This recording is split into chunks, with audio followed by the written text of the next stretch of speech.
নমস্কার, সঞ্চিতাস কুকিং স্টাইলে সকলকে স্বাগত। আবার একটা ভিডিও নিয়ে চলে এসেছি বন্ধুরা।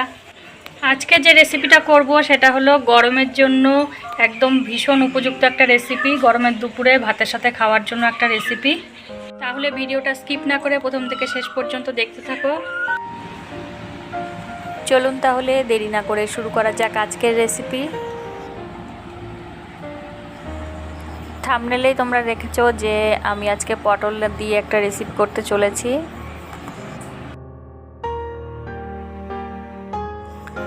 প্রথমে আমি পটলটা কেটে নিচ্ছি।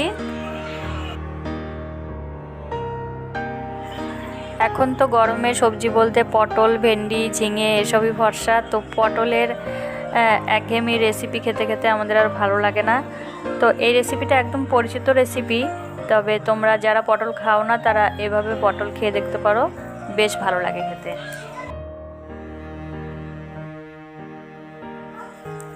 একটু ফাঁকা ফাঁকা দিয়ে পটলগুলো প্রথমে খোসা ছাড়িয়ে নিচ্ছি, তারপরে মাঝখান দিয়ে একটা ফালি দিয়ে তারপর সেটাকে একটু তেরচা করে এরকমভাবে কেটে নিচ্ছি।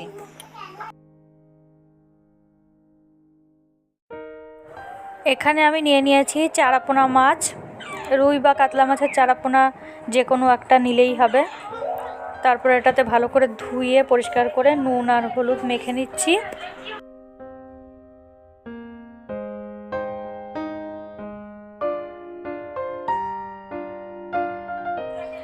এদিকে তেলটাও গরম হয়ে গেছে, কড়াইয়ের চারদিকে ভালোভাবে লাগিয়ে নিয়েছি। এবারে মাছগুলো ভেজে নেব।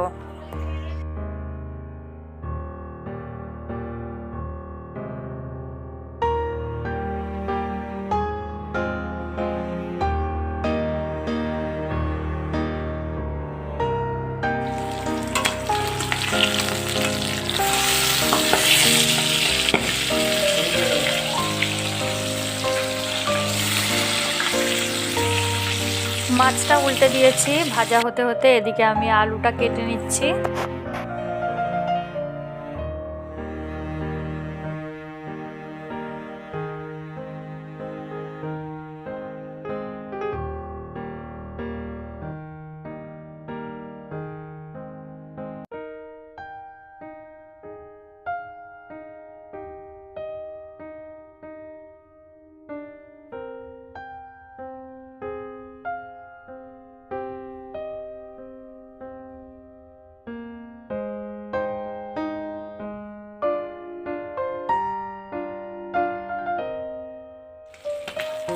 এদিকে কিন্তু প্রথম ব্যাচের দেওয়া মাছগুলো কিন্তু খুব সুন্দর ভাজা হয়ে গেছে। এক এক করে তুলে নেব, তারপরে বাকি মাছগুলো দিয়ে দেবো।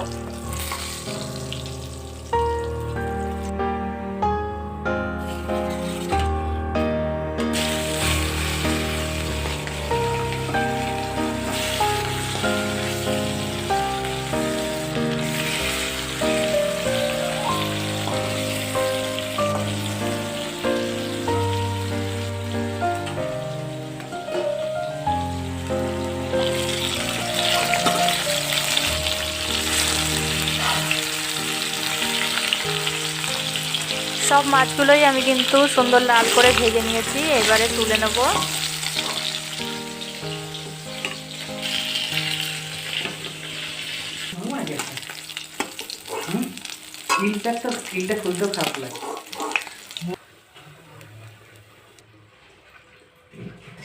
এবারে যে পটলগুলো কেটে রেখেছিলাম সেগুলো খুব ভালো করে ধুয়ে পরিষ্কার করে নিয়ে তেলের মধ্যে দিয়ে দিয়েছি, আর দিয়ে দিয়েছি পরিমাণ মতন হলুদ। প্রথমেই নুনটা দেব না, প্রথমে কিছুক্ষণ ভেজে নিয়ে তারপরে নুন দেবো। এবারে এর মধ্যে নুন দিয়ে দিচ্ছি। প্রথমেই যদি আমরা নুনটা দিয়ে দিতাম পটল থেকে অনেক জল বেরিয়ে যেত, তাই পটলটা খুব সুন্দর করে ভাজা হতো না। আর পটলটা ভালোভাবে ভেজে না নিলে কিন্তু রান্নাটা একদমই ভালো লাগবে না।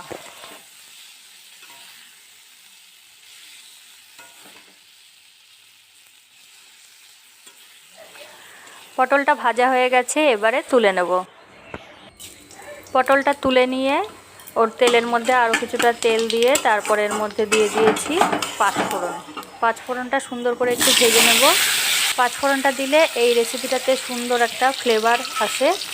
এবারে দিয়ে দিয়েছি এর মধ্যে কেটে রাখা আলু, তারপর নুন আর হলুদ দিয়ে দিয়েছি। এবারে ভালো করে ভেজে নেব।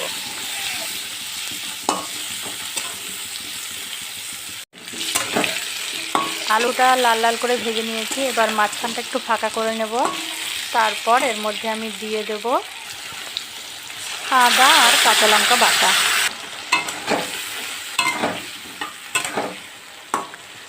তারপর এতে দিয়ে দেব আমি বড় 1 চামচ জিরের গুঁড়ো। আপনারা চাইলে জিরেটা বেটেও দিতে পারেন। তারপর দিয়ে দিলাম 1/2 চামচ মতন হলুদ গুঁড়ো আর পরিমাণ মতো নুন।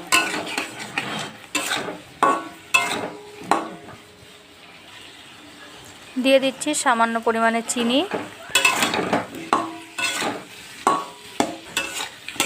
আলুটা প্রায় কষে এসেছে। এরকম সময় আমরা আগে থেকে ভেজে রাখা পটলটা দিয়ে দিচ্ছি।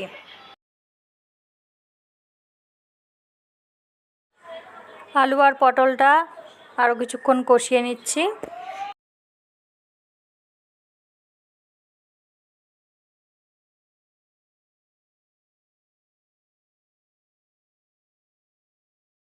মশলাটা খুব সুন্দর কষে গেছে, জিরের কাঁচা গন্ধটাও চলে গেছে। এবারে আমরা এর মধ্যে দিয়ে দেব প্রথমে সামান্য পরিমাণে জল।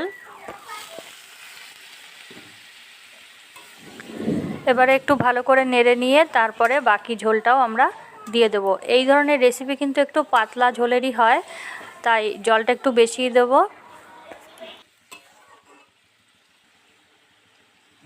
দিয়ে দিলাম 2টো কাঁচা লঙ্কা।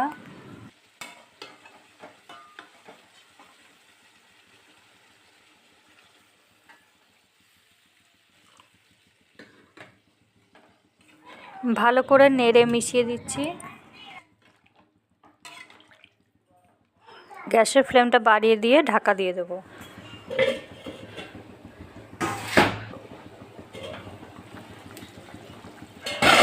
ঝোলটা খুব ভালোভাবে ফুটতে শুরু করেছে। এবারে গ্যাসের ফ্লেমটা মাঝারি করে দিয়ে আরও কিছুক্ষণ ঢাকা দিয়ে দেব।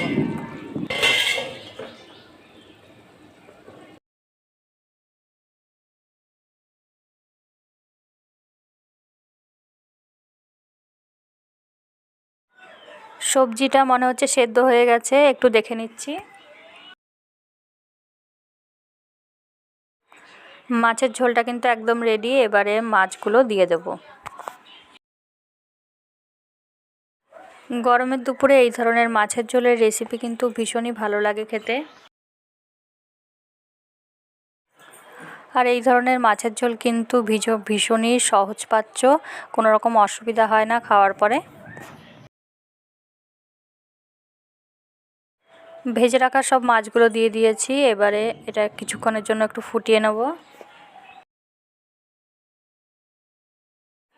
গরমের দুপুরে তোমাদের কার কার বাড়িতে এই ধরনের পাতলা মাছের ঝোলের রেসিপি হয় সেটা কমেন্ট বক্সে অবশ্যই জানাও। ঝোলটা খুব সুন্দর ফুটে গেছে মাছের সাথে। এবারে বন্ধ করে দেওয়ার পালা। রান্নাটা হয়ে গেছে, এবারে গ্যাসটা বন্ধ করে দিচ্ছি। রেসিপিটা কেমন লাগলো বন্ধুরা কমেন্টে অবশ্যই জানাও। আর চ্যানেলে যারা নতুন আছো চ্যানেলটা অবশ্যই সাবস্ক্রাইব করো আর পাশে থাকা বেল আইকনটা প্রেস করে দাও, তাহলে সমস্ত ভিডিওর আপডেট সবার আগে পেয়ে যাবে তুমি।